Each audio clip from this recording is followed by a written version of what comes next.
This person was no other than Rahmatul Alameen, Hazrat Muhammad sallallahu alaihi wasallam.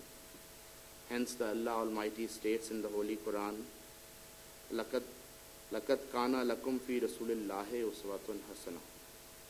Verily, you have in the Prophet of Allah an excellent model. Promised Messiah wrote in Barakatud Dua, page 11 and 10, वो जो अरब के बेयाबानी मुल्क में एक माजरा गुजरा कि लाखों मुर्दे थोड़े दिनों में जिंदा हो गए और पुश्तों के बिगड़े हुए इलाही रंग पकड़ गए और आँखों के अंधे बीना हुए और गूंगों की ज़बान पर इलाही मारिफ जारी हुए और दुनिया में एक ऐसा इनकलाब पैदा हुआ कि ना पहले किसी आँख ने देखा और ना किसी कान ने सुना। कुछ जानते हो वो क्या था? वो एक फ़ानी फिल्ला की अंधेरे रातों की दुआएं ही थीं जिन्होंने दुनिया में शोर मचा दिया और वो अजाइब बातें दिखलाईं जो उस उम्मी बेकस से महलात की तरह नज़र आती थीं।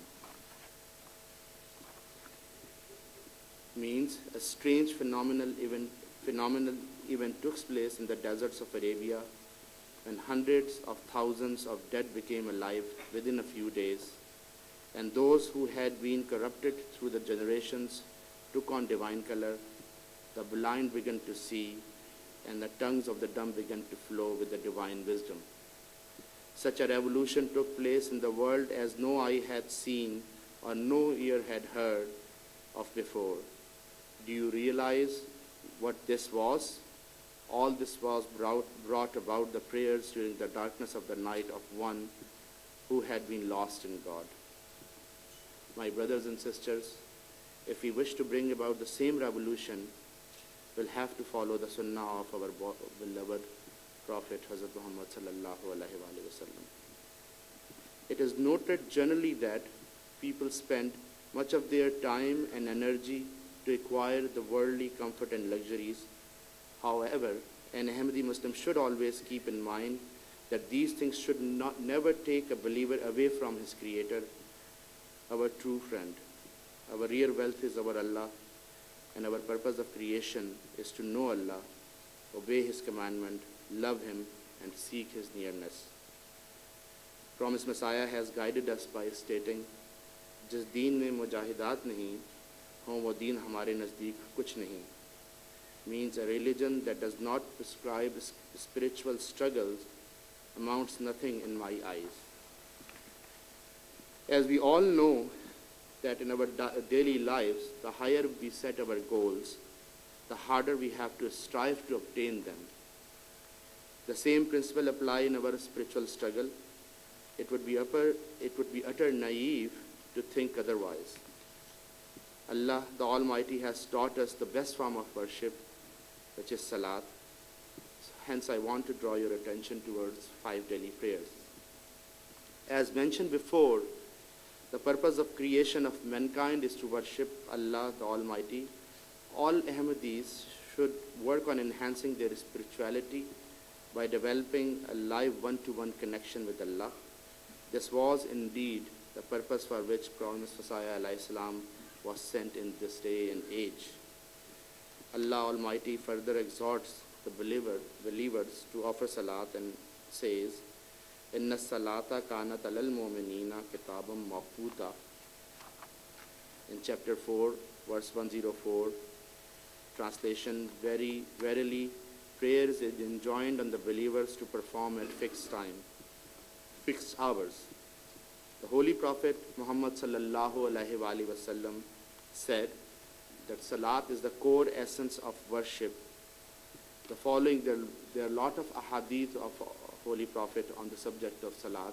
I have selected only 2 because of the time constraints. Hazrat Jabir radiallahu ta'ala anha relates that Holy Prophet sallallahu alaihi wasallam said, giving up prayers is a tantamount to disbelief and paganism. Hazrat Abu Ayyub Ansari radiallahu ta'ala anhu relates that a man said, Messenger of Allah, tell me that which caused me to be admitted to paradise and will keep me away from the fire. He answered, the worship of Allah and do not associate anything with him. Observe prayers, pay zakat, and join the ties of kinship. This is Bukhari hadith. Hazrat promised Messiah alayhi salam emphasized on the importance of daily prayers and said, "So ऐ तमाम लोगों जो अपने तईं मेरी जमात में शुमार करते हो, आसमान पर तुम इस वक्त मेरी जमात में शुमार किए जाओगे जब सचमुच तकवा की राहों पर कदम मारोगे।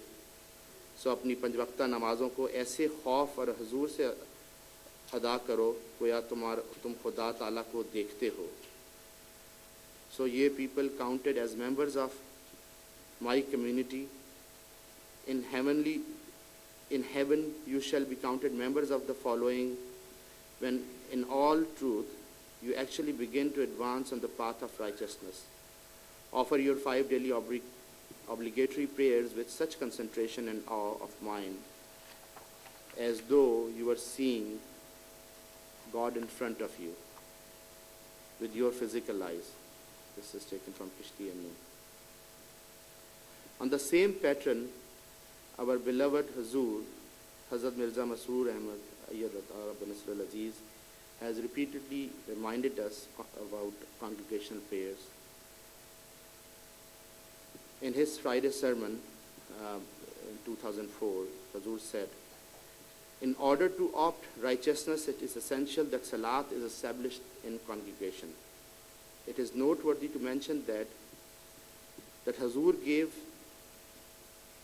advice to Atfal on April 24, 2011 in the opening address of Majlis Atfalul Ahmadiyya annual convention in the UK.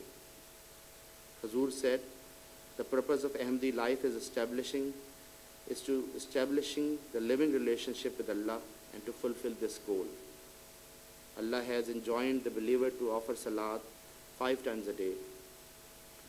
So Hazur was addressing the boy. I just want all young kids to listen carefully, all the children who are sitting in this room, that what Hazur has said to them directly. Hazur said, "Do not think that you are just children. This time of your life is very important. Your future will be shaped by the spiritual education you receive now. Therefore, it is vital that you develop a strong connection with Allah now.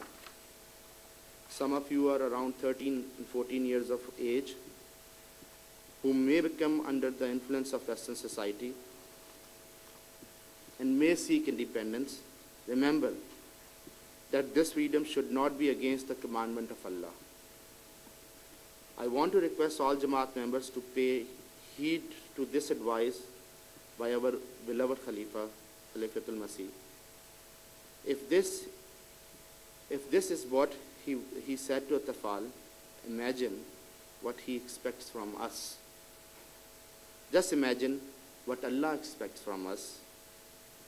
We enumerate ourselves amongst the Akhareen, the later ones, the followers of Messiah, whose advent was foretold by Prophet Muhammad sallallahu alaihi wasallam, the purpose of whose advent was to unite all the Muslims under the banner of Islam, and by doing so, uniting all the religions.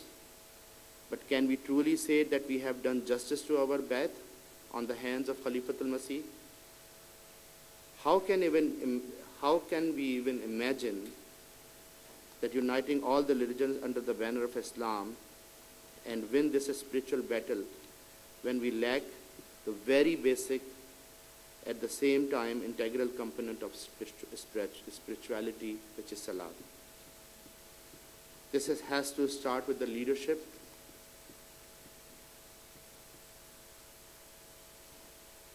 All the office bearers, all the office holders should keep in mind that they have been bestowed with great responsibility and burden.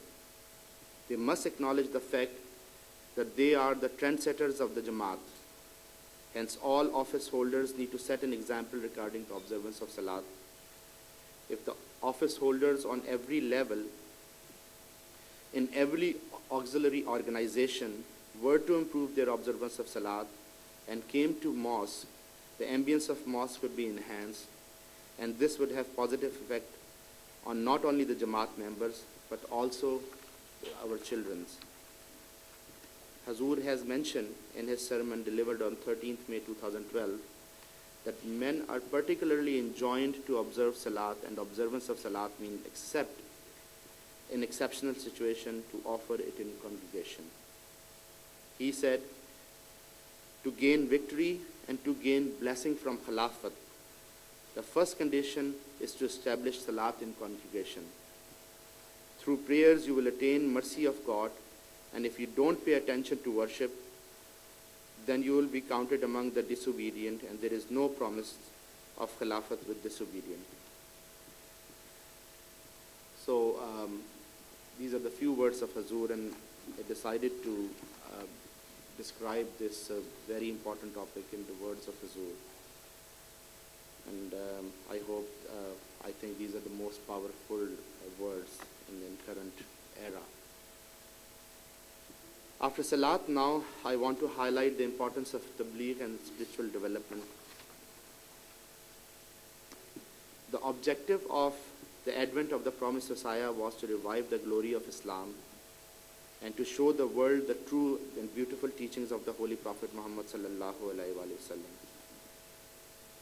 Regarding propagation of faith, the promised Messiah said,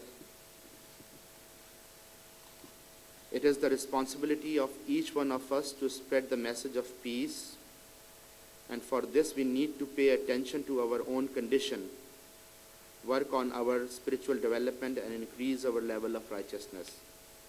Therefore, before calling people to Allah and performing good deeds, it is necessary that we ourselves are regular in worship and have high morals. Even if we don't have high level of religious knowledge, we still need to present our good practices and be a role model for the rest of the world. And this is the way we can still attract people towards the beautiful message of love for all and hatred for none."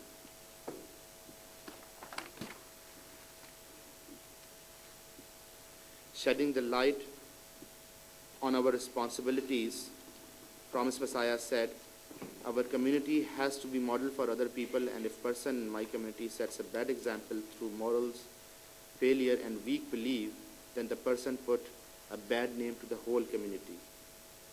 Drawing attention to the Khuddams, drawing the attention of Khuddams to their duties, Hazrat Khalifatul Masih al-Khamis said, "You are living in the Western society where Islamic values are less cherished, and if you claim to believe the Imam of the age and proclaim giving precedence to your faith over worldly affairs, but then fail